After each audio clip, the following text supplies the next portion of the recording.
Cheers, everybody, and welcome to another episode of Variables. We are your hosts for Growly's Pure Buds and Pedro's Grow Room. You can find us here every Friday night at 11 p.m. Eastern Time, casting around the world and around the internet on YouTube, Twitch, X, maybe soon Instagram. We'll see if we can get that figured out.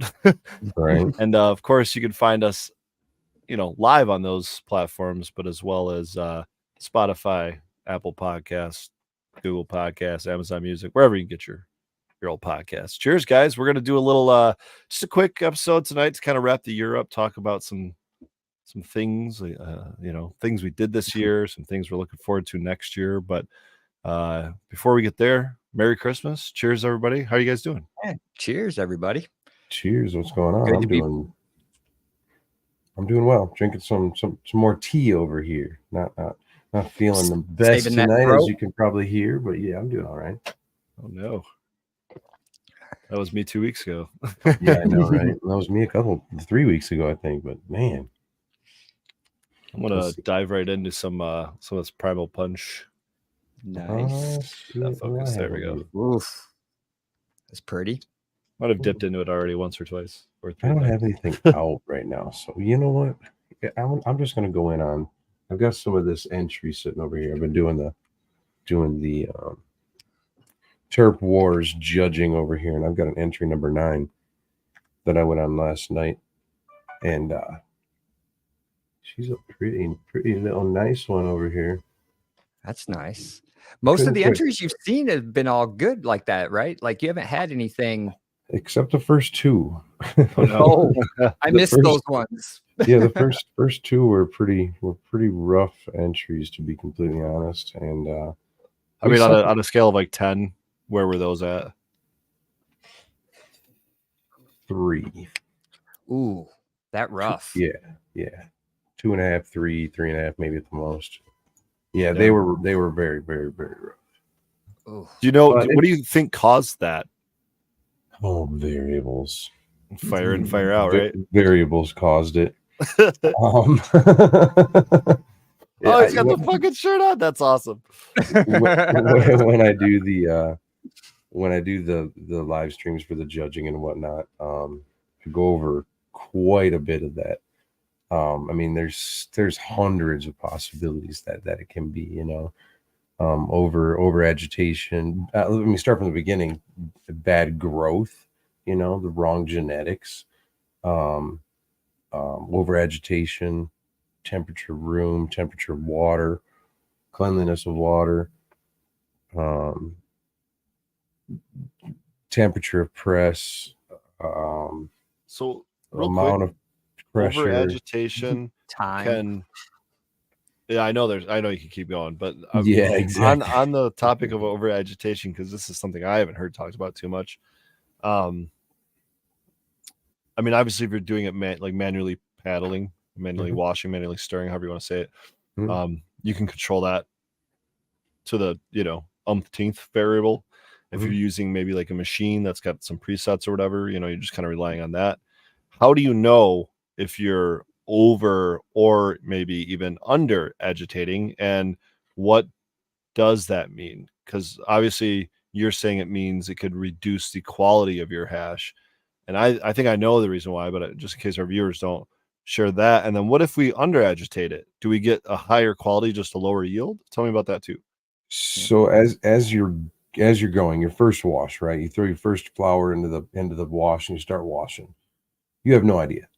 You really have no clue. You're kind of flying in the dark. You really are, until you wash it, scope it, and or then dry it and scope it and find out what you're dealing with. And then you got to play with variables. You got to turn your agitation up. You got to turn your agitation time up and or down on both of them, and scope it and see what you got. Take notes. How much? What was your yield percentage? What do your heads look like? What does your rosin look like? What does it taste like? And generally speaking, you can find out most of that information on the first go round. You can find out a really good piece of that information on the first go around, but just by scope and just by paying attention. And then the second and or third is where you kind of start screwing up, is when you start really playing with variables and you start turning the knob a little too far. And you're like, oh shit, yep, that's where the line was. Whoops, I don't like to do more than 3 washes, so my third one, I beat the shit out of it. And yeah, it really depends on what your end goal is. It really depends on what your end goal is. If you're really trying to separate out qualities into a variety of qualities, or if you're just going for, you're just going to put it all together into one, or if you're going to use your first 2 as your smokable and your third is just your food grade, whatever, get her done. There's so many different ways to approach it, but yeah, ultimately, when you start over agitating, to go back to your question, when you start over agitating, that got weird, over agitating, you start getting particulates, you start getting stalks, you start getting less desirable, lower oil containing heads and stalks. And because you're really just using micron bags, we haven't jumped into fully, although things are coming on the market, we haven't jumped into fully doing, any kind of static cleaning on a larger scale than the old Passovers and whatnot. I was going to ask, did you see Bubble Man's announcement with that? With the new machine? Or with Sambo Creek? Yeah. Yeah, I've seen a couple. I've seen Sambos come out before. And then there's another one that just came out. I think I saw it at MJ VisCon. Regarding passing material through a tube which is charged, negatively and positively, and then pulls them accordingly. But nonetheless, we haven't got into that. So back to the question: over agitation causes particulates, which we're only catching in the micron bags. So, if plant material is 73 microns, it's going to stop in that bag, and then pressing it from there, with the right temperature, right pressure, right control, you can get around a lot of that because you are filtering it, but nonetheless, you're filtering that plant material into heated oil and then filtering it out. And it's still just not as good as it could have been, So that was a long way around it. I needed that. No, I appreciate that. Like I said, it doesn't seem like it's something that's expanded on often.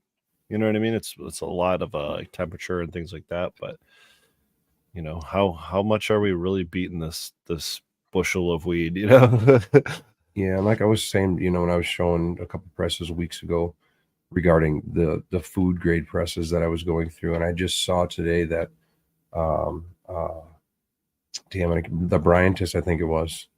I think maybe I had the name wrong. Was just pressing some 45 to 159, some full spectrum, considerably. It's showing more of the, although his press was gorgeous, by the way, but sometimes showing what does happen every day in a facility, but isn't always highlighted. Yeah, I'd love to see someone, and if I could do it myself, that'd be great. But see someone just like do almost like daily vlogs from a processor standpoint of view. You know what I mean? And I don't know, like with regulations and stuff, how much you could actually be able to do that. You know what I mean? But I don't know. And maybe that's so niche that it's like, it's not really gonna go viral, so to speak. But I think it'd be seeing cool. Things at the commercial level is pretty cool, though. It really is, man. And understanding what the day-to-day is, it's not all glamour and fun. It's still a job at the end of the day. Still work.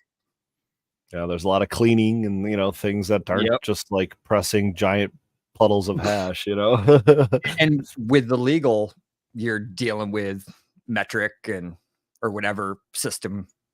Yeah, most likely metric, right? Whatever. Yeah, I think that's most states. On top of whatever internal mechanisms you might have, and policies and SOPs, and oh man, it's just endless. Either way, it'd still be pretty sweet if you could pull it off. Yeah, no doubt, right? Need one of those little harnesses and just wear a GoPro all day, man. Just live stream it. Beard cam, go. Yeah, right. Forget to take it off and go and take a shit. Right. I mean, not to name names, we know people that have done this too. But I got a fun story about. I heard a pastor one time was got done with his sermon, did his the whole service or whatever, hour plus long service, and in between services, people are filtering in and out for the next service, and he takes the time to go use the bathroom, runs to the bathroom, drops child, does his All thing. PA. Yeah, comes back and everyone's just like looking at him like absolutely horrified, white face, and he's kind of like, "What's going on?" And they're like, "Your mic's still on," and it clicked, Yeah, That's the worst. yeah. So you might notice I got wireless headphones, or I got new headphones. They're wireless, but I have the wire still plugged in. Just to keep you there, just as a leash. Yeah, a little bit of a leash. Although my mic is attached to my table, so I guess that helps. Although I think there's a mic in this. I don't know. I actually have the Rode lav mics, the wireless Go. So I wear that when I'm washing hash because my stream is from upstairs. So I'm in a whole different room. And I've had to make sure, like when I'm coming in to have a chat with the wife or play with the kid for a minute, that I'm not broadcasting or. Yeah. Mrs. Fergoli is a fan of those. She actually brought those to my attention, and I was telling her, I think, even though I have this Rode mic and it's great, I've been using it for a long time.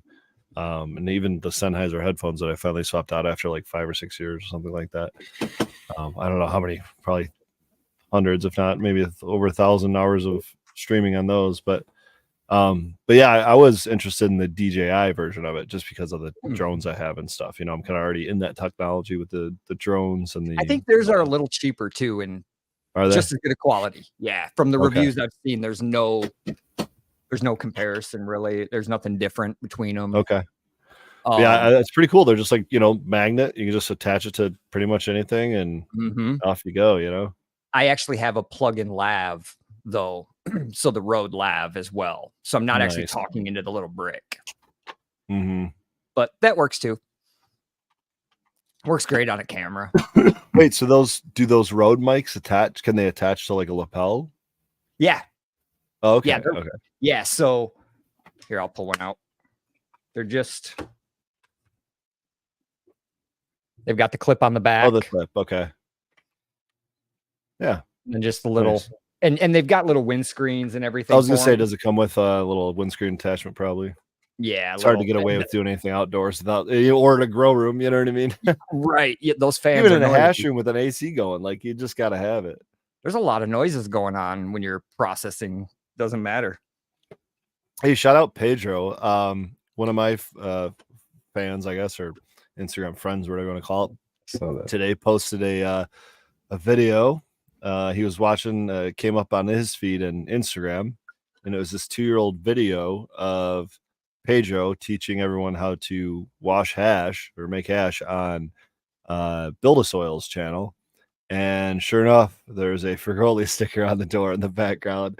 And my buddy's just like zooming in on it. He's like, dude, I was just like, this thing auto playing. I'm listening here, just listen to this. And I look up and see your sticker in the background. And I'm like, instantly recognize that beard. I'm like, I think that's Pedro. But I'm watching. I'm like, I think it says Build-A-Soil. I'm like, oh, man, I know this makes sense. Right. It's all coming together now. I was trying to look over my door over here to see if you're on this door too. Next time I'll get you one of the you are on the old school board that's got stickers over stickers over stickers over there in the hall or in the entrance way to the studio. You both are on my fridge. On that tattoo life. My fridge is covered down here. I can't get the camera to point to it though. I do have one person, shout out Lone Dabber, who actually has my beard tattooed on them. Oh, no way. Yeah, he went that far. That's sick. He's good shit. One of my good followers. Went a little simpler tonight on the rigs, man. We went down to just a bubbler. Sexy little bubbler, of course. Pretty little rig. How do you feel about like something smaller like that versus like your kind of standard desktop rig? How do they hit? You know, is it like, what's the pros and cons?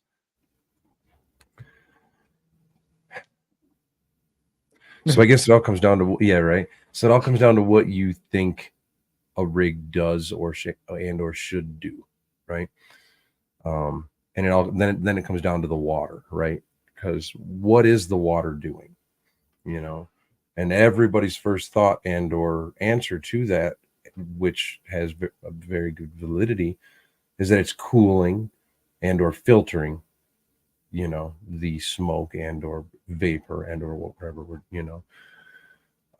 And I mean, there's evidence in that we get boogers in our water, and the inside of our rigs are all covered with oil, you know. So to me, kind of functionality, water contact, you know, the amount of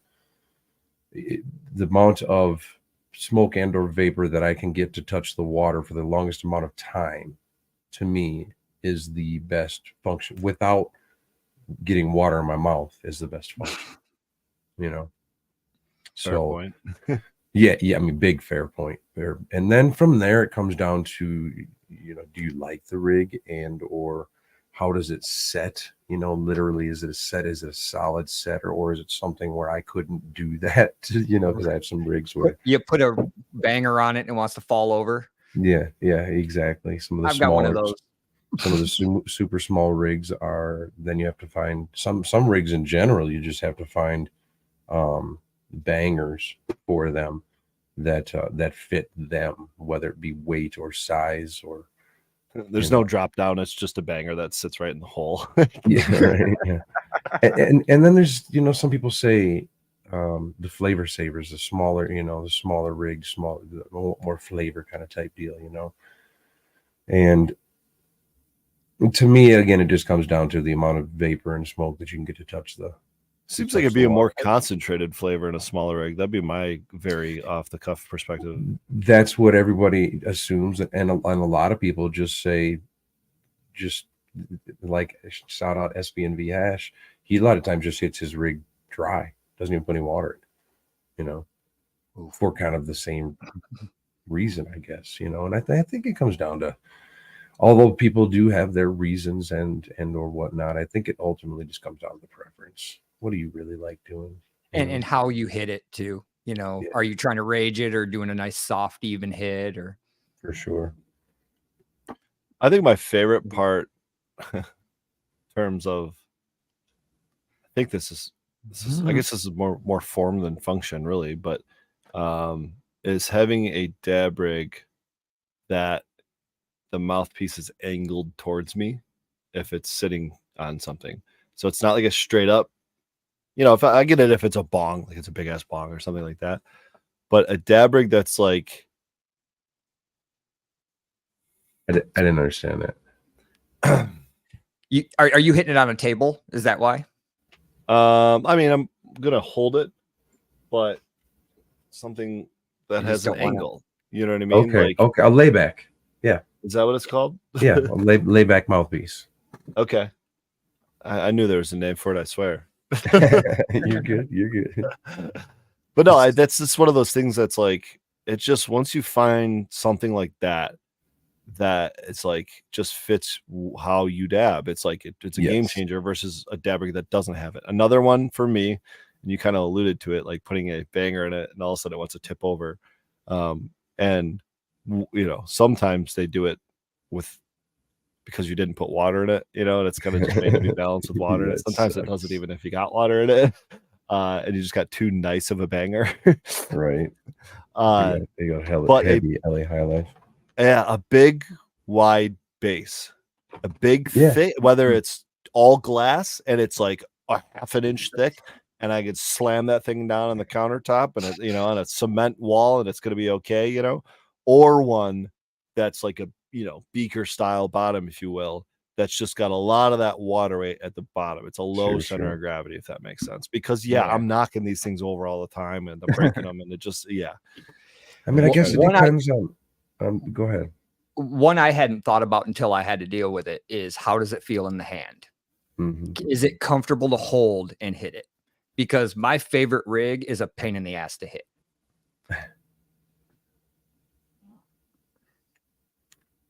Why is it a pain in the ass?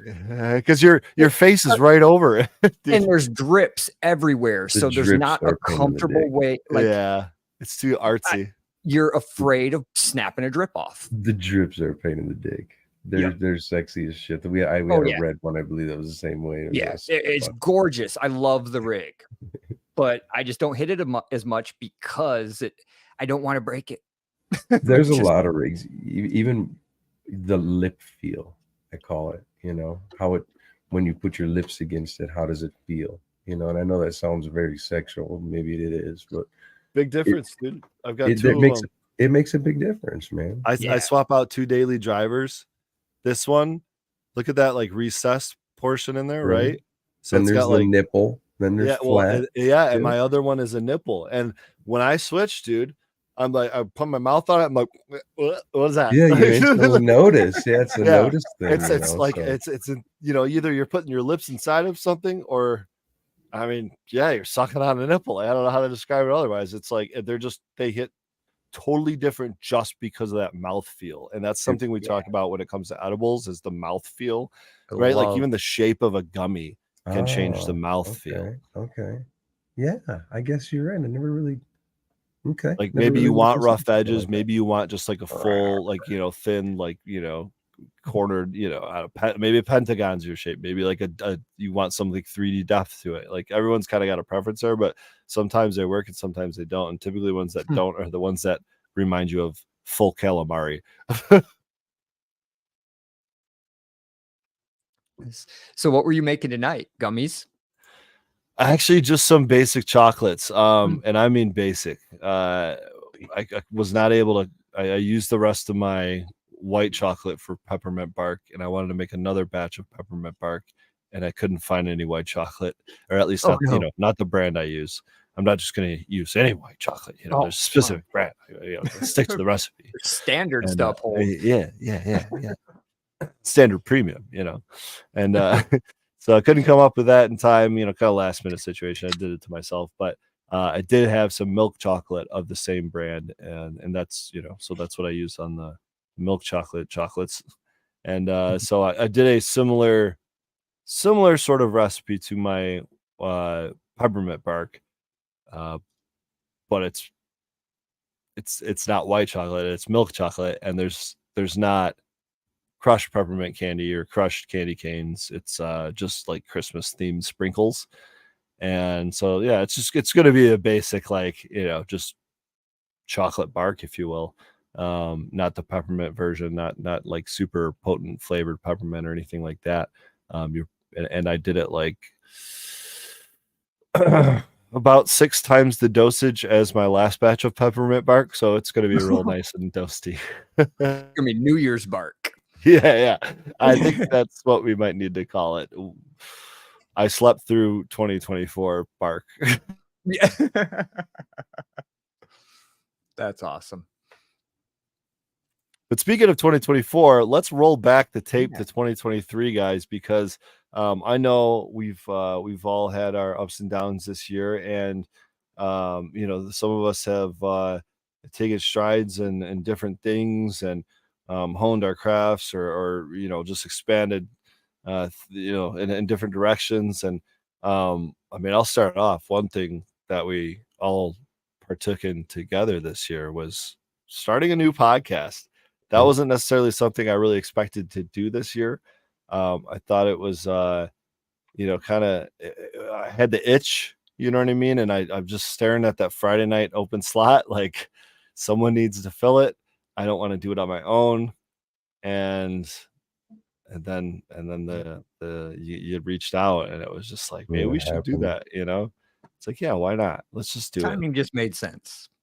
Yeah. And here we are, like almost 4 months later. We're 15 episodes in. We took last week off for the holiday, but we're 16 weeks ago, I guess we started it. And so almost 4 months.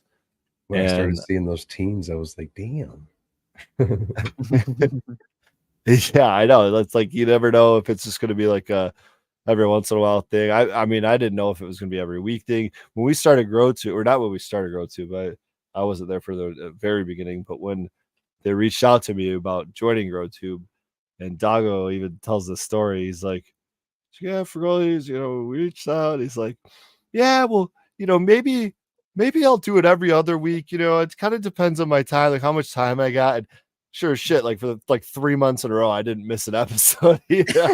Every Friday night I was there because it's just, I love this. I love podcasting, and I love talking about one of my passions, which is cannabis, and especially processing, extracting it, and just focusing on the medicinal value of it. And we've got a couple like-minded people to create a panel with, and but we all have our own kind of backgrounds and skill sets, and it's been great. We've had, let's be honest, give it up to the guests. We've had some pretty freaking awesome guests here on the. We have had some pretty spectacular guests. Yeah, man. Pretty impressed for the first couple weeks, of the show. Yeah. And we're already in touch. I don't want to drop any names, I don't think yet, but we've been in touch already with a few others that I'm excited to bring you guys in 2024, January, February, and beyond. But we should hopefully have some momentum going into 2024 and get some good things going. But this is no better time to, if you're watching this live, drop it in the comments, whether you're on Twitch, X, or YouTube. We'll see it in the back end. Let us know who you'd love to see on here. I'm already seeing them roll in. Yeah, and yeah, I mean, who else would you like to see on the Variables podcast? And it doesn't, I mean, we're kind of open to anything, guys. Like, we can kind of relate anything back to Hash. Let's be honest. Fuck, we had Harry Dabbs on. I didn't realize he was processing at the time I reached out to him, but we had fucking Harry Dabbs on. We thought that was going to be a crazy episode, Yep. I mean, we had a freaking HVAC guy on. You know what I mean? Right. It could be equipment, it just growing, whatever it is. There's for sure. Big and or small people, it doesn't matter. Let's do it. It'd be fun. Yeah, but I think a big mix, a big eclectic mix is what we want to stick to. So we need a lot. We need what a lot it's about, right? The variables of it all, and there's like so many people doing different things out there. Just hearing all the different ways people are using the plant is just awesome. Absolutely. Yeah, and let's be honest, there's a lot of people benefiting off this plant that aren't benefiting from it by ingesting it. You know what I mean? A lot of people are benefiting it from selling it, from creating products that support the industry, from promoting it, maybe from training people. And I mean, think about even just it's broken into the university system now, where there's, degrees leading into it and stuff. Right. So it's got a long way to go, but it's kind of cool to see the steps that have been taken. Start. Yeah, it is definitely cool to see the progression. All right, I got a question for you guys, and I know Superior Buds he's done the research on this to some extent. When you say it's a start, you're right. It's an emerging market.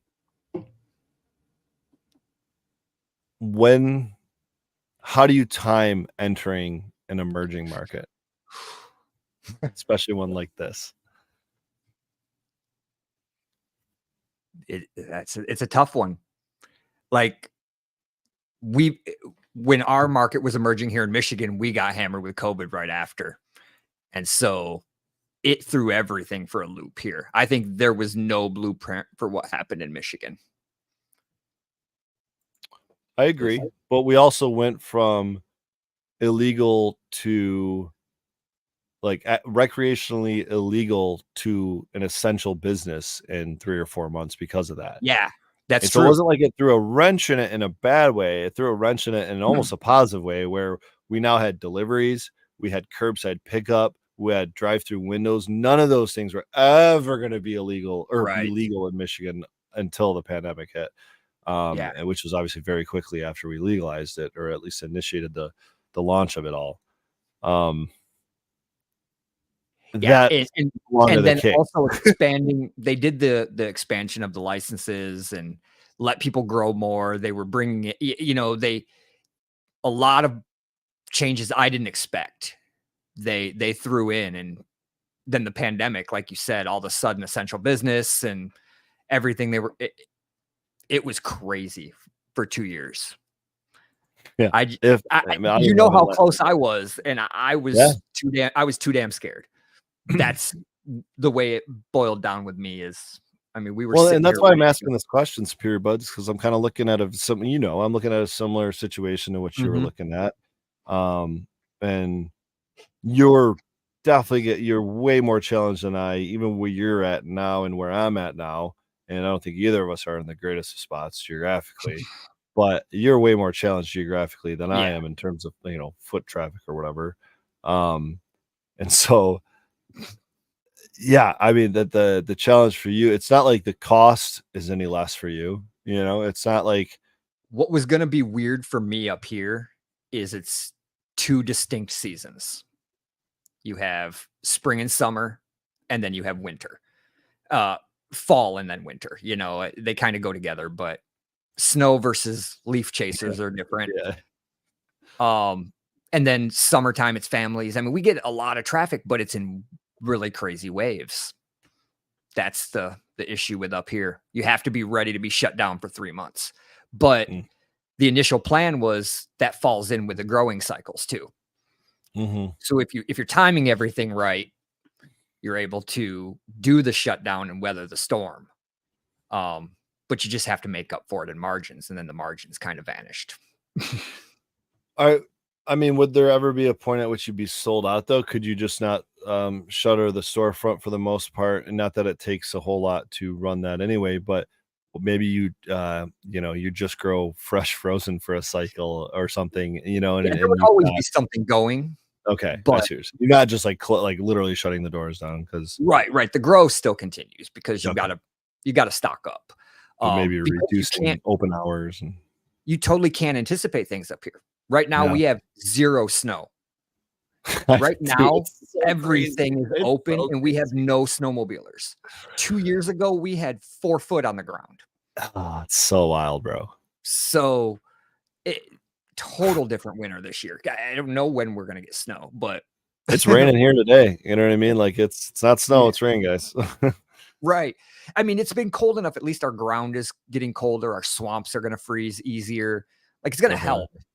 But because if we just get dumped on snow, the snow insulates the ground. The ground doesn't freeze quick enough. You get sloppy base. I was gonna say, that's like ask for like probably mold, powdery mildew. That kind of. Yeah.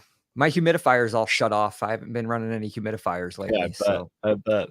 So I don't know if you had like if you could sum it up, man. If you could sum up a tip, because someone asked me this recently, and I told him I was going to try to figure out an answer for him.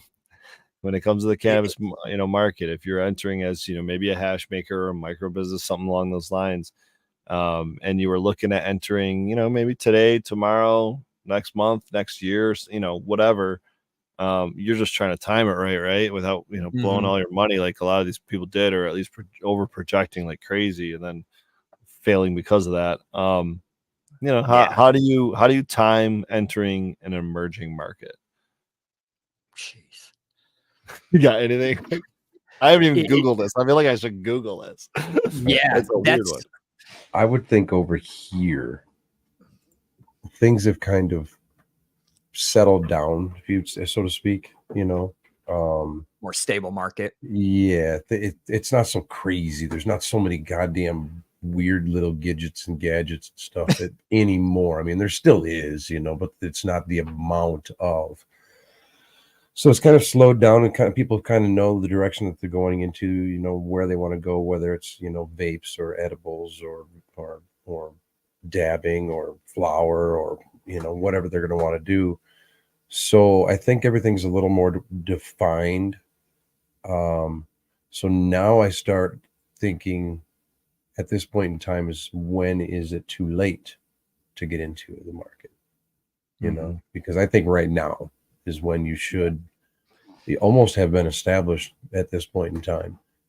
Because once the market starts getting flooded, where I don't know that we're necessarily getting flooded, but it could be very soon. How do you then get in? I guess, which then become the next question is, how do you get in? But right. In your market, I think the biggest risk is probably interstate commerce, because your proximity to Oklahoma, and everybody and their brother, if you got a farm, you can just grow. like just go for it. That would be my biggest worry in that area is just, but as a processor, that's not a bad thing. That's just, I think that's actually a good point too, is opening for sales to the consumer versus being a middleman. I think that's part of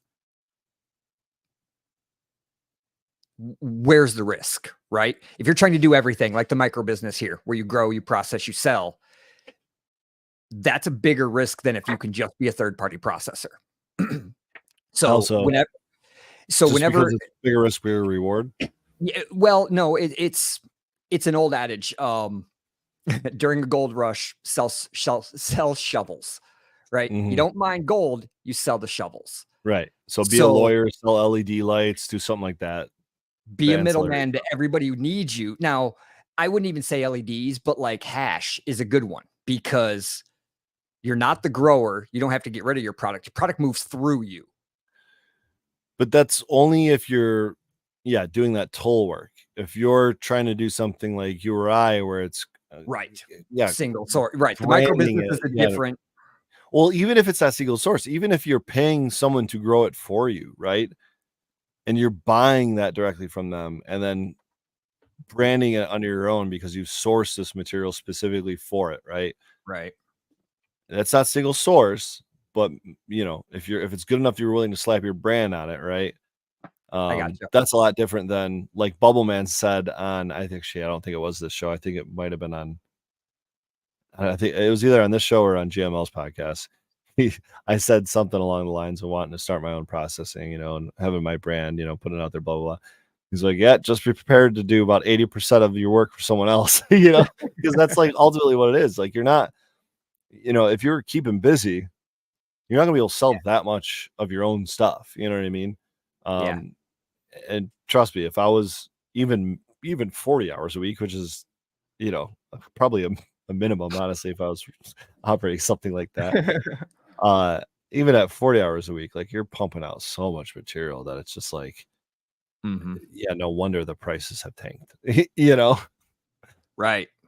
And that's the thing, like it's you're middlemanning, but you're all like, where's the end game? You're just you're another step in the kind of the. That's more just if I had to choose today where I wanted to sit in the cannabis industry. I don't know that again where I'm at, micro business no longer makes sense. If I was in a better area and can establish a brand and build it up, you can still survive and thrive. I've seen people do it. Not often. I mean, no. I can think of one. They don't.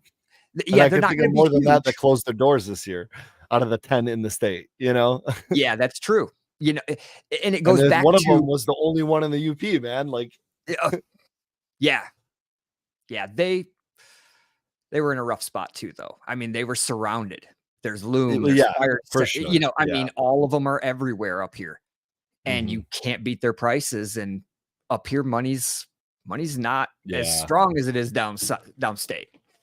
So not.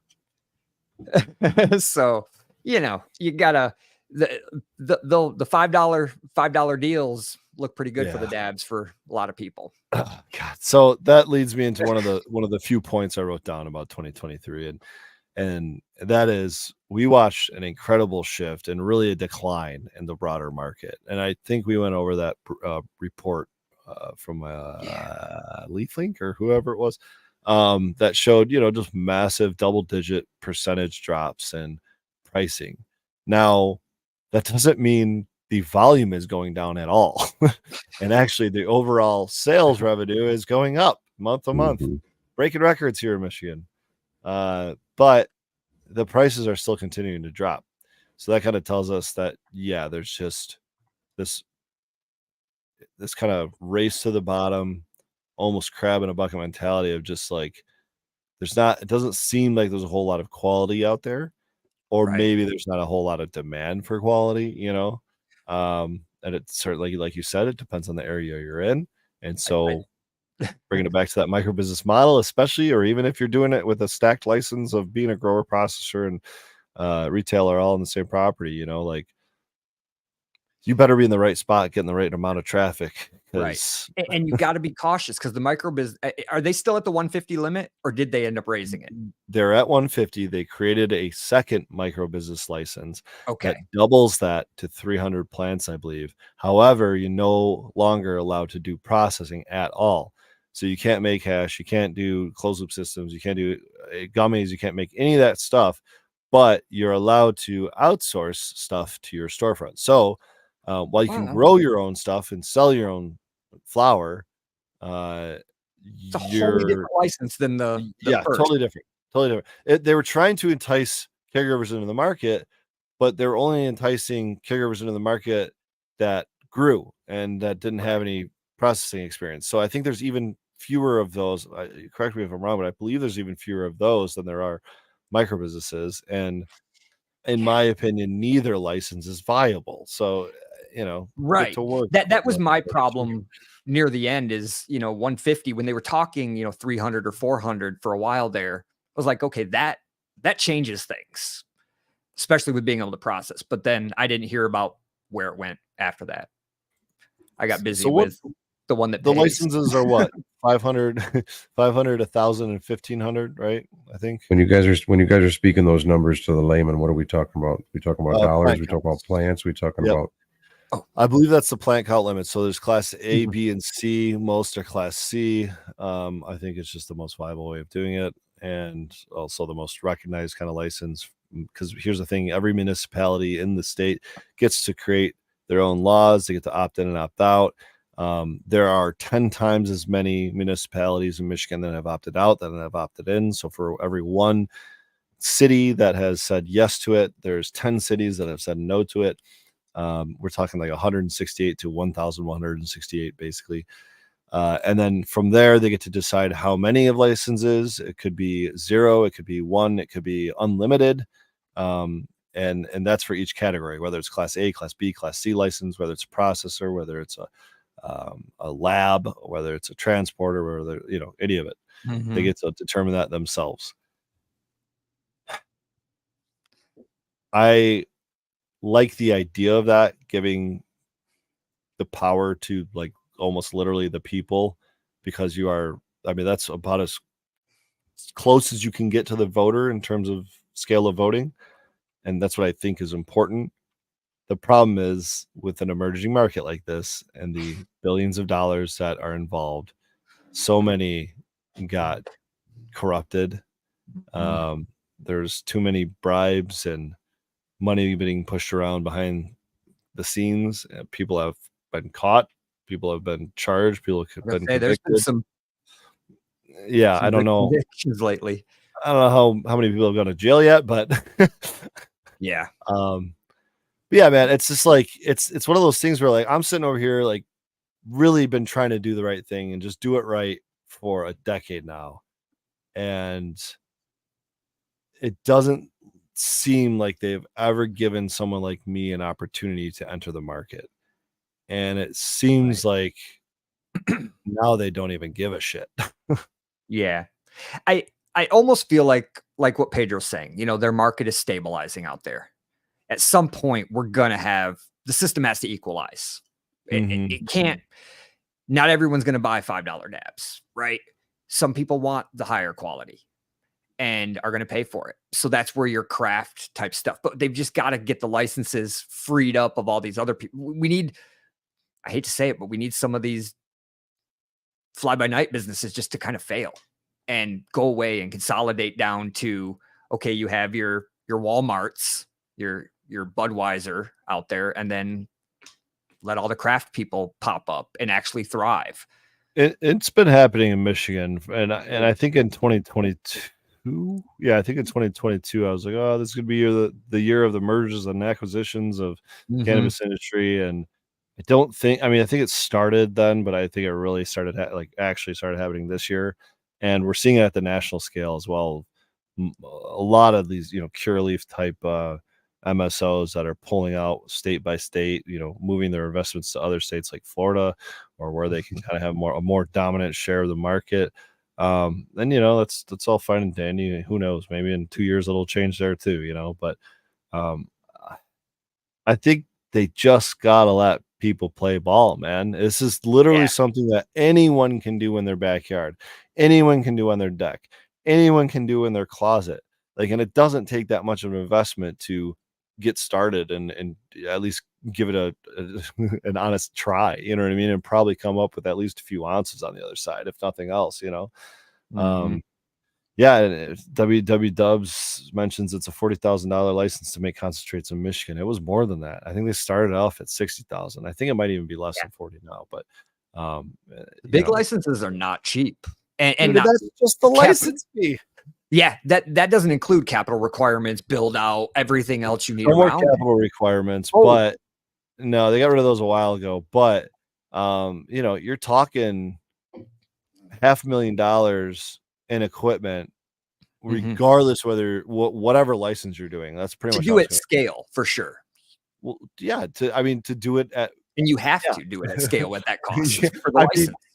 Exactly. And we're talking minimum probably $5,000-$7,000 a month in rent. You know what I mean? Like utility bills, insurance, bank fees, security, employees, security, insurance. Like, just, I mean, if you're not making $250,000 a month, the fees don't make sense. Is it really worth it? You know, right? That's why I had such high hopes for the micro business, but man, they just strangled it. It just, they almost need to just make that a free license. Right. And honestly, one thing that would help make that viable in its own state, which I don't think they can just add a part to that license. I think they actually have to recreate a whole new license, which is why they added that second micro business license. But I think one way to help that be viable is to make it like franchisable. And so the thing about if Bergoli had, 4 or 5 locations around the state, that was, maximum 150 plants, whatever. Maybe I could have my processing at one location, so I didn't have to, buy, $750,000 worth of processing equipment at each location. But, make it like the transferring between the locations viable, so that you can make sure you got enough gummies in the one area that everyone likes gummies. You got enough clementine flower in the one area that everyone likes clementine flower, but to be able to like transport around, process, grow, have multiple locations, that might actually be a viable a way of doing it, and in the current setup. Again, it's like kind of broken as is. So I've never been able to think up a good solution that doesn't, I don't know how to say it, because my problem with what you just said there was, are they 4 separate micro businesses or that are just franchised, or are they 4 separate locations under one micro business? Right. That's a good way of putting it. I guess franchising maybe is not the word.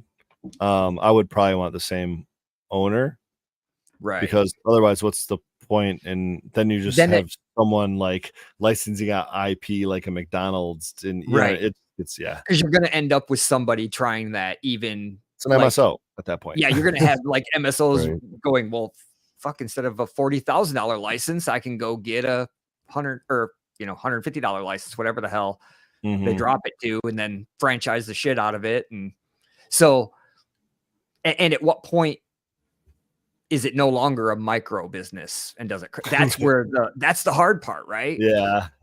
Like, I think again, a micro business, if that's what we're looking like, we really need a craft business, license. Yeah, it's true. I mean, we call them craft breweries. Why not call them craft brews? I think it's just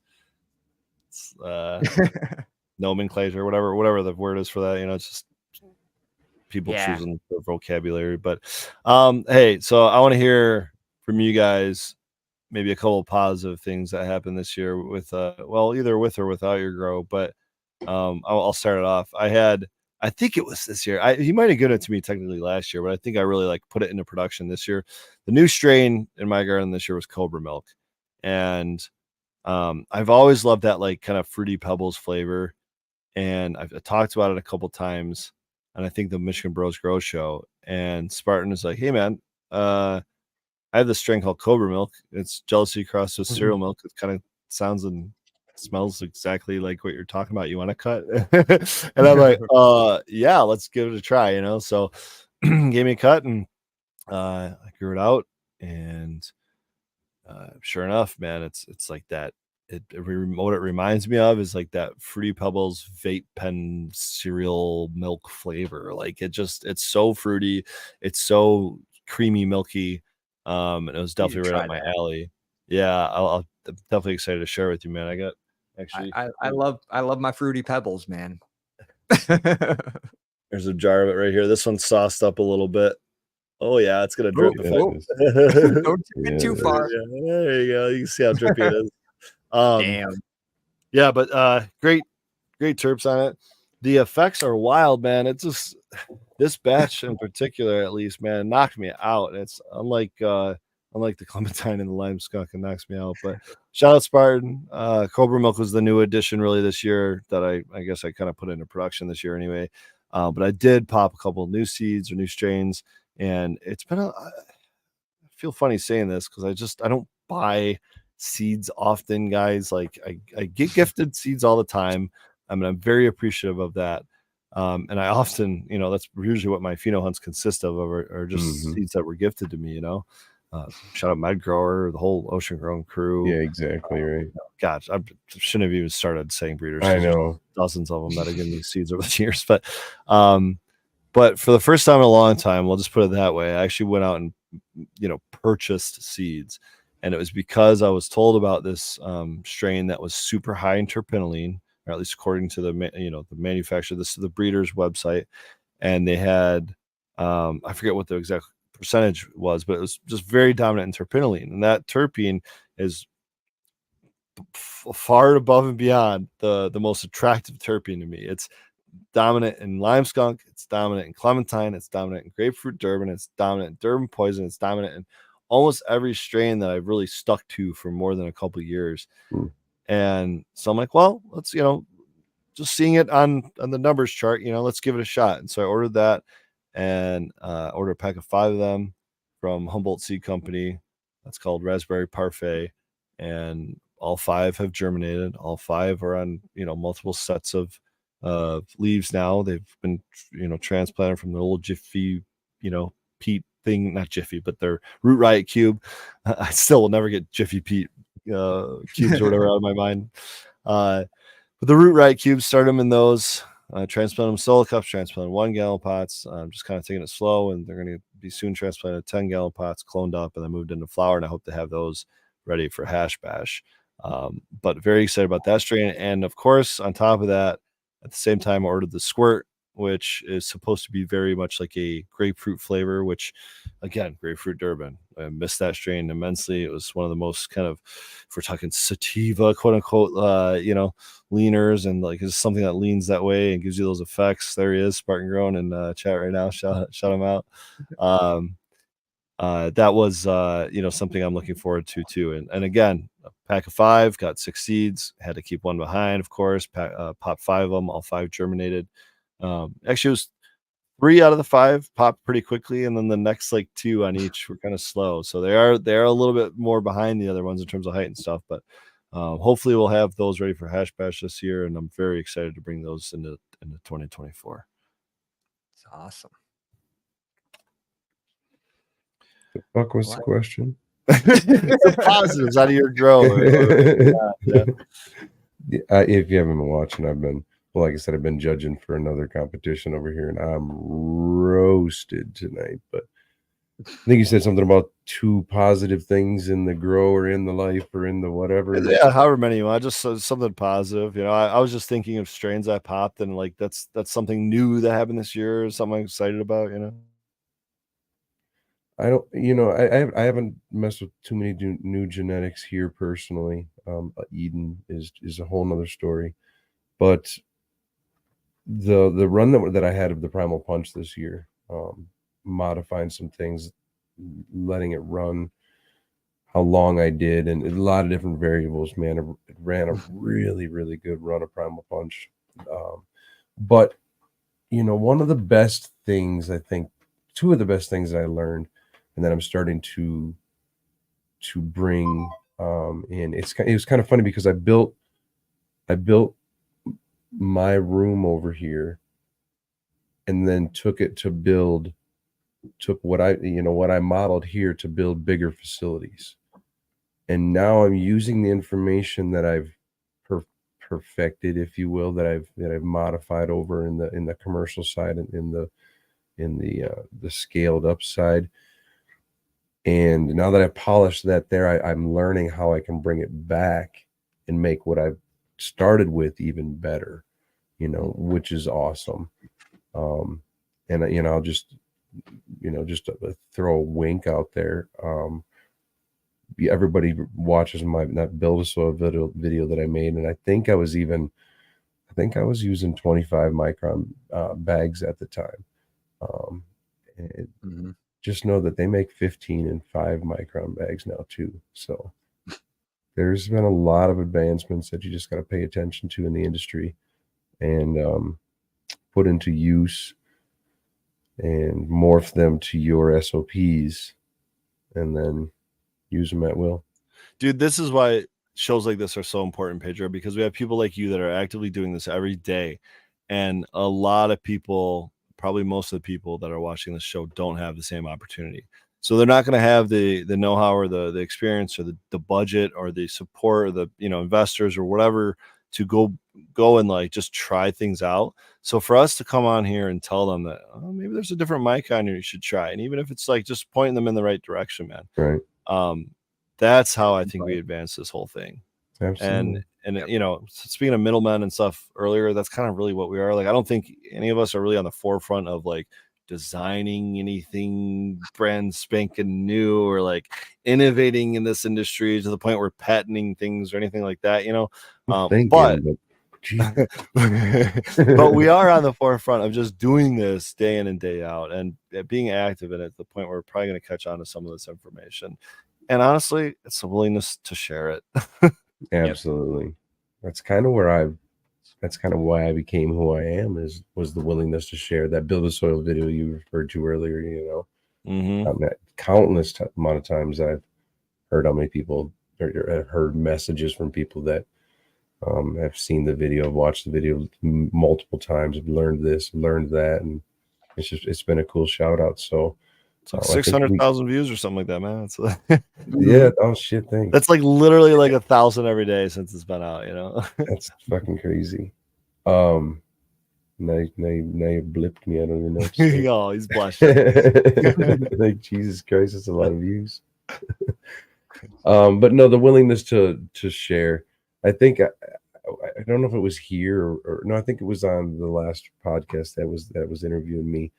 I had at that point in time, even though I didn't know what that video was going to turn into, I had a choice at that point in time to be like, no, I'm not going to share. I'm going to kind of, block and leave that door closed and, or bring Jeremy and his production crew in at the time to film this and explain it, and to ultimately what my decision was to teach the home grower, the person who's going to go at home and who's going to follow the rules and going to grow 6 plants, and going to harvest them, dry them, and then, man, I've got this. This is all I've got. What can I do with it? And I gave him an option. And then, like I did the first time, when you talk about making the hash the first time, you're throwing this in a bucket of water.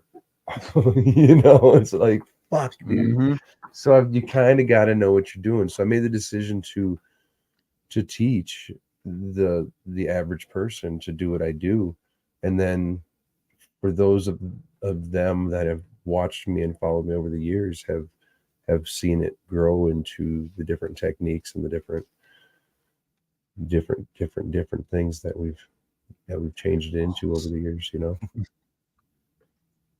That's kind of where I was at with the actually it's funny because while my best value of X, like closed loop system series, it was a 12th part. I think YouTube deleted a few of them, but that series definitely has like the most views on my channel. It's actually the video titled "How and Where to Clone a Cannabis Plant" that has over 250,000 views. Oh shit! And it's just because A, that was the title. That's what a Yep. lot of people are Googling, you know, Yep. and Right. B, it's like 2.5 minutes long. And so Yeah, you don't have to sit quick there one. and go through 7 minutes of this guy's reason why he's growing this one plant and the media he's growing in and the pot size he chooses, and check out these new lights he's got from this sponsor and blah, blah, blah, blah, you know. And then, 7, 8, 9 minutes in, he's going to tell us over the course of 30 seconds how and why to clone or top a cannabis plant, you know. So it was just literally that simple, I think, is why that one blew up.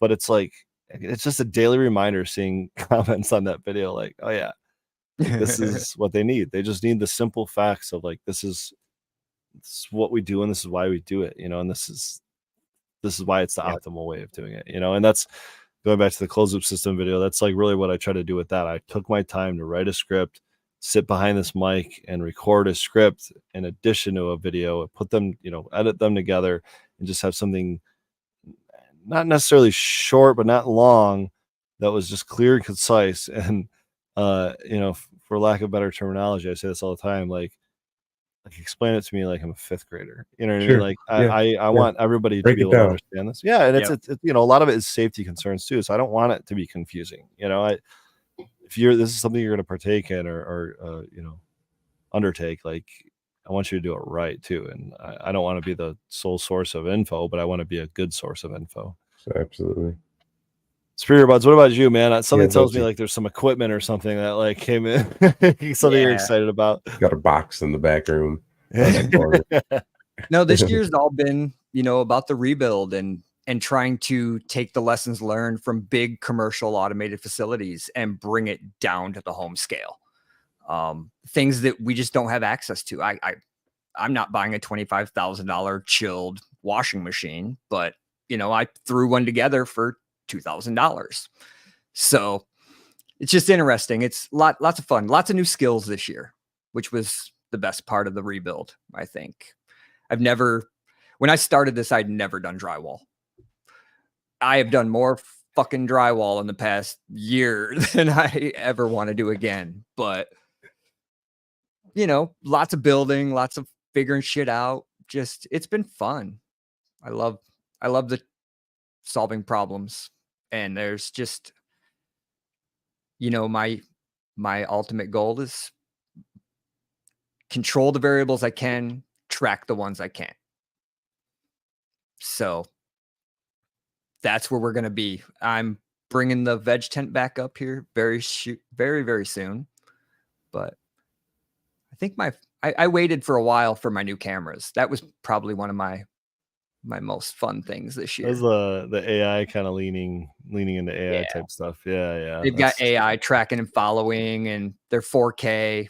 They run NDI, so they never get behind. They're not. What is NDI? You stream everything all the time. Period. I'm streaming all my mistakes, all my building. You see me cut myself, bleed on the wall. It's there.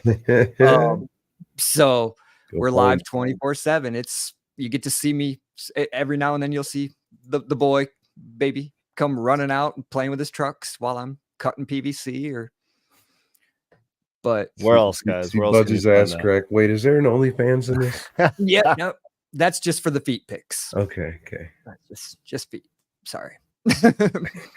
Bust the dogs out every once in a while. You see them in some Crocs, and you're like, "Ooh, boy!" Yep. No, I've got very specific grow room shoes. I changed. I mean, they're Crocs, right? No, they're. Well, you're doing it wrong. I know. I need something I can hose off, right? Crocs. They're Crocs. Yeah. Man, there's been this Croc fucking conversation so much lately. What's going on?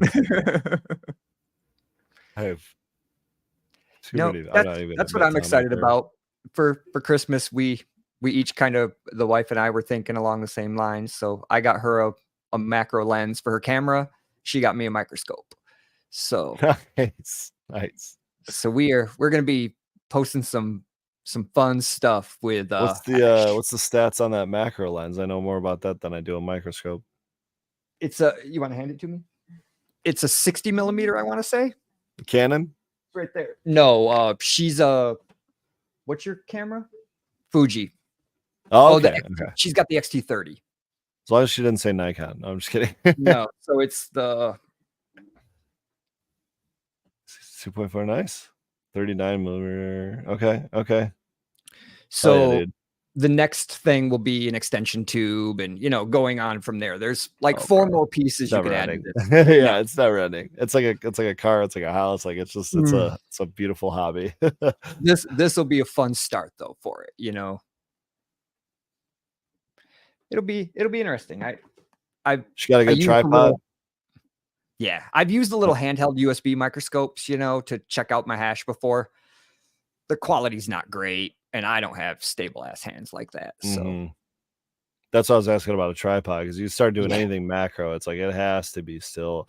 And you honestly, pro tip for those of you guys out there that are taking those photographs, or even honestly any photograph, set the timer, especially with like a DSLR.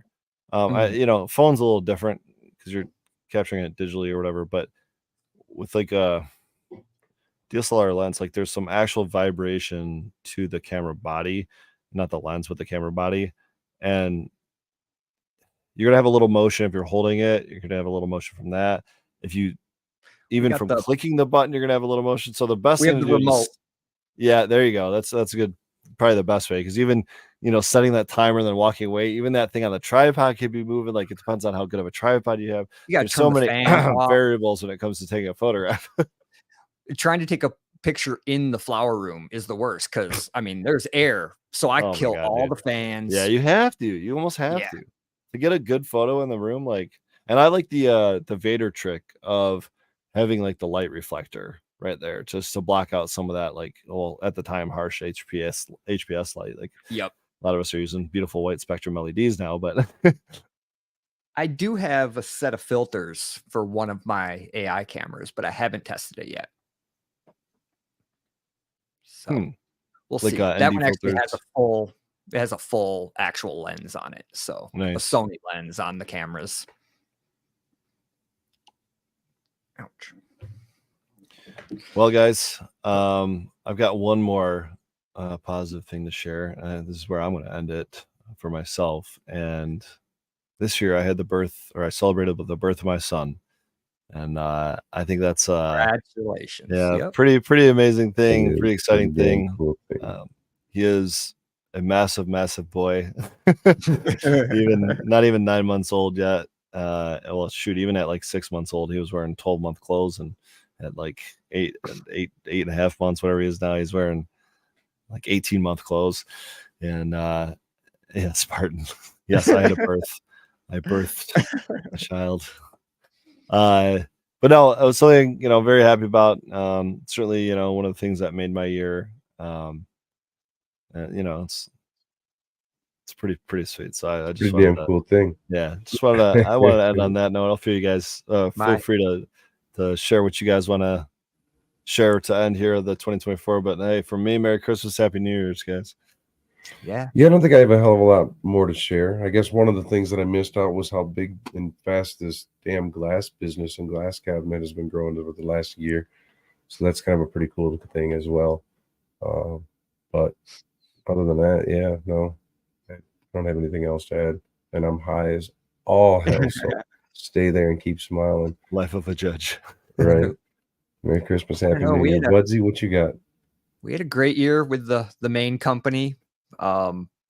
Business is better than we could have ever imagined. We've gone beyond anything we could have ever thought. So it's taken me away from a lot, that, and keeping up with a 3-year-old at my age is rough. So, but it's rough no matter what your age is, bro. Yeah, a little Energizer just goes, but he's awesome. He's been fun. It's fun to watch, and being up here in the UP, it's the best place for him. He just runs the woods, Oh, yeah. So yeah, that's about it for me. Oh yeah. Well, cheers, guys. Make sure year. Yeah, make sure you find us, on all those channels. Give it a thumbs up, subscribe, throw a comment below if you're watching this later, and cheers. Yeah, I'm excited to see who we're gonna see on the show next year. Plenty more episodes to come.